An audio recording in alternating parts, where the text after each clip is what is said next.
How did castles appear in Europe? The large-scale process that covered Europe with thousands of fortified castles began in the 9th century and lasted for around 200 years. Medieval historians call this process castellation. At the time, the situation in Europe was exceptionally unstable. The Carolingian Empire had broken apart, and the emerging trend towards centralization had collapsed with it. Vikings raided from the north, Magyars attacked from the east, and Muslim forces struck the southern coasts. Local counts, dukes, bishops, and minor lords had to defend their own lands without relying on any central authority to protect them. Scandinavian attacks were sudden and unpredictable, so practically every settlement had to take defensive measures for itself.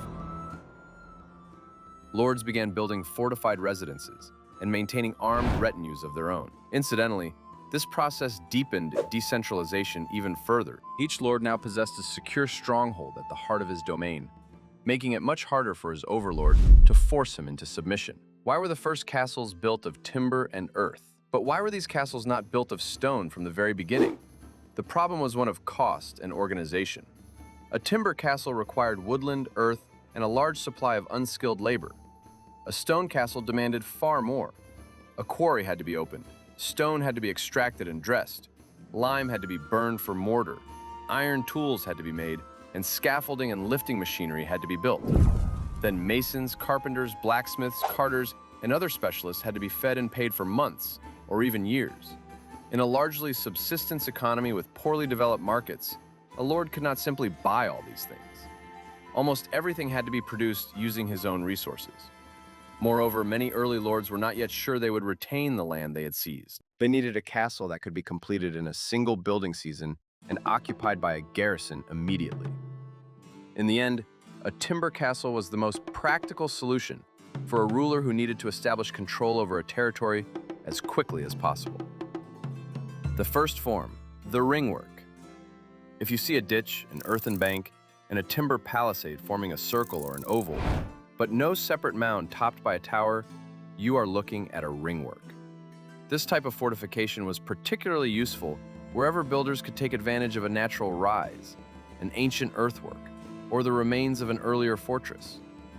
But the ringwork had a weakness. The entire castle depended on a single defensive line. If attackers broke through the palisade, they immediately found themselves among the buildings inside. This led to the development of a more complex, two-part design.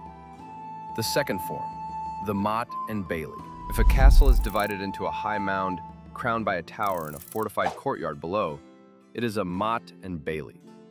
The motte is a natural or artificially constructed mound. The bailey is the defended courtyard beside it.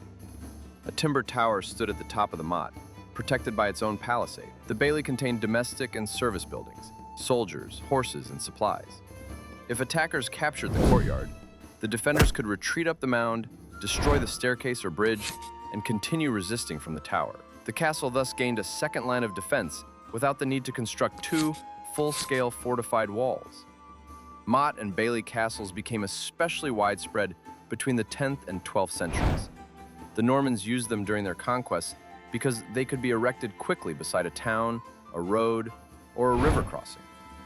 Timber defenses, however, required constant repair. They rotted, were vulnerable to fire, and did a poor job of expressing the permanence of power, and so castles began to clothe themselves in stone. At this point, major climatic changes were also transforming the face of Europe. The medieval warm period, which lasted roughly from AD 950 to 1250, brought significant change. Europe's population grew, more land came under cultivation, and towns and trade expanded. Lords began to receive income not only in grain and labor dues, but also in money rents, market tolls, and charges for the use of bridges, mills, and roads. This does not mean that every lord suddenly became wealthy, but kings, princes, bishops, and the greatest landowners could now accumulate enough resources to undertake long-term building projects. The organization of construction was developing as well. The revival of towns and the growth of their populations increased the number of skilled craftspeople capable of carrying out complex building work. Craftsmen moved from one major project to another, from cathedrals and monasteries to town walls and castles. Organized teams of professional masons became more common, while scaffolding, winches, and surveying methods steadily improved. In other words, the stone castle did not appear because of a single new invention.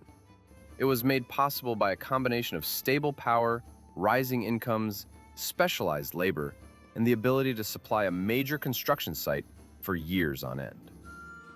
The third form, the Tower Keep Castle. Where a castle stood on firm natural ground, builders could erect a great stone tower known as a donjon, or, in English, a keep. This gave rise to the next major form. The keep combined several functions. It served as the lord's residence, a storehouse for supplies, a center from which the estate was administered, and the final line of defense. Concentrating all these functions inside one massive tower was cheaper than immediately surrounding an enormous courtyard with an elaborate system of stone walls. This was far more than a watchtower. Inside were a great hall, living chambers, storerooms, a chapel, and quarters for the garrison. The keep was simultaneously the ruler's residence, a symbol of his power, and the final stronghold if the outer bailey fell. Large keeps could rise to a height of roughly 20 to 35 meters. At the base, their walls were often between 2.5 and 6 meters thick. Yet the wall was not necessarily a single solid mass of masonry. Staircases, passages, latrines, small rooms, and window recesses could all be built into its thickness. On the upper floors, the walls usually became thinner. A stone keep was far more resistant to fire and assault, but it took years to build and required enormous quantities of stone and lime, as well as highly skilled craftsmen. The earliest great keeps were usually rectangular. Straight walls and right angles were easier to mark out and build, while the rooms inside were easier to span with timber beams. But advances in siegecraft gradually revealed a weakness in this design. Attackers could tunnel beneath a corner of the tower, remove part of the masonry, support it temporarily with timber props, and then set those props on fire. Once the supports burned through, the corner collapsed. For that reason, round and polygonal keeps began to appear from the late 12th century onwards. They were more difficult and expensive to build, but they had no single prominent corner that could easily be undermined. A classic example of a tower keep castle is Rochester Castle in England. Its great tower rises to about 34.5 meters, and its walls are up to 3.5 meters thick. During the siege of 1215, King John's troops tunneled beneath one corner of the keep and set fire to the timber props in the mine. The corner collapsed, and after the siege, it was rebuilt in a rounded form that was more difficult to undermine. That is why, in photographs of Rochester Castle, one of the four corners looks different from the others. But the keep's main weakness was not really its shape. While the defenders shut themselves inside a single tower, the enemy could seize the bailey, reach the base of the keep, and prepare a mine without interference. The keep was a powerful final refuge, but it offered poor control over the entire area around the castle. As a result, the center of defense gradually shifted from a single tower to the whole perimeter. The fourth form, the towered enclosure castle. By the 12th and 13th centuries, the defensive system was expanding outwards. The stone wall enclosing the courtyard, known as the curtain wall, became stronger. Projecting towers were added, allowing defenders to shoot along the face of the wall. An enemy who reached its base could now be caught in fire from neighboring towers. The tower served another important purpose as well. Attackers who captured one section of the wall could be contained between two towers, preventing them from gaining immediate access to the rest of the ramparts. A typical curtain wall could stand roughly 8 to 15 meters high and measure between 1.5 and 3 meters thick.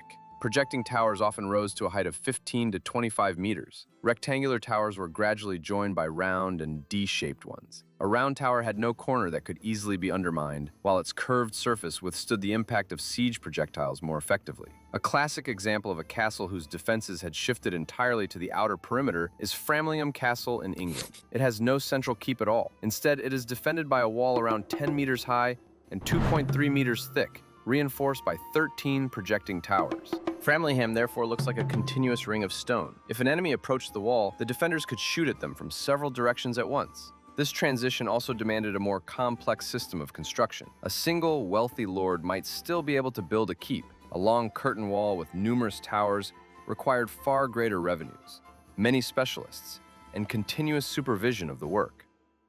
That is why the most advanced castles of the 13th century were increasingly built not by minor lords, but by kings, princes, the greatest barons, and military religious orders. Yet even an advanced curtain wall remained a single line of defense. If attackers managed to open the gate or breach the wall, they were inside the castle. This led to the next form, the Concentric Castle, a fortress with several interconnected defensive lines. The outer wall was generally built lower than the inner one. This allowed defenders on the inner circuit to shoot over the outer wall. If the enemy overcame the first line, they entered a narrow space exposed to fire from the next wall.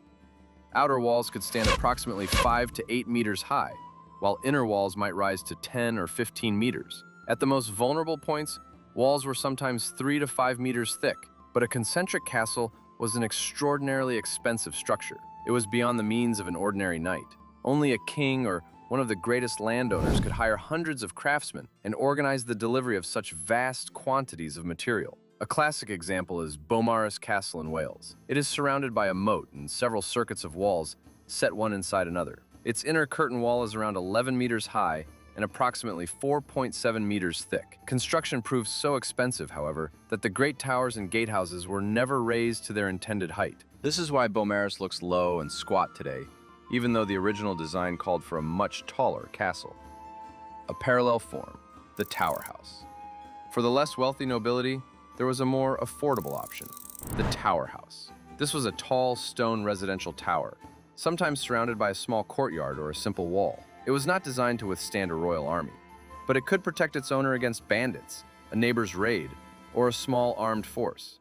Tower houses were especially numerous in the borderlands and politically unstable regions of Scotland, Ireland, and northern England. A typical tower house had 4 or 5 stories, stood between 12 and 25 meters high, and had walls between 1.5 and 3 meters thick. A classic example is Smailholm Tower, near the border between England and Scotland. It stands around 20 meters high, and its walls are up to 2.5 meters thick. The tower occupies an isolated rocky outcrop and dominates the surrounding countryside. It was built in the 15th century by the Pringle family, whose lands were repeatedly affected by border raids and cattle theft. Smailholm was therefore quite literally a fortified family home adapted to life in a troubled region. The Tower House, then, was not the next stage after the Concentric Castle. It was a parallel solution for an owner who needed a defended residence but could not afford an enormous fortress. The history of castles is therefore not a simple sequence in which one engineering solution replaced another. Every transition reflected changes in both resources and objectives. Ringworks and motte-and-bailey castles made it possible to establish control over a territory quickly, using earth, timber, and mobilized local labor. The keep became possible wherever a lord could fund stone construction for years and wanted to combine residence, administration, and defense within a single building. The towered curtain wall developed in response to better organized sieges and the need to control the entire defensive perimeter. The Concentric Castle was the product not only of advances in engineering, but also of the resources available to centralized states and military orders. What happened to medieval castles when gunpowder artillery appeared?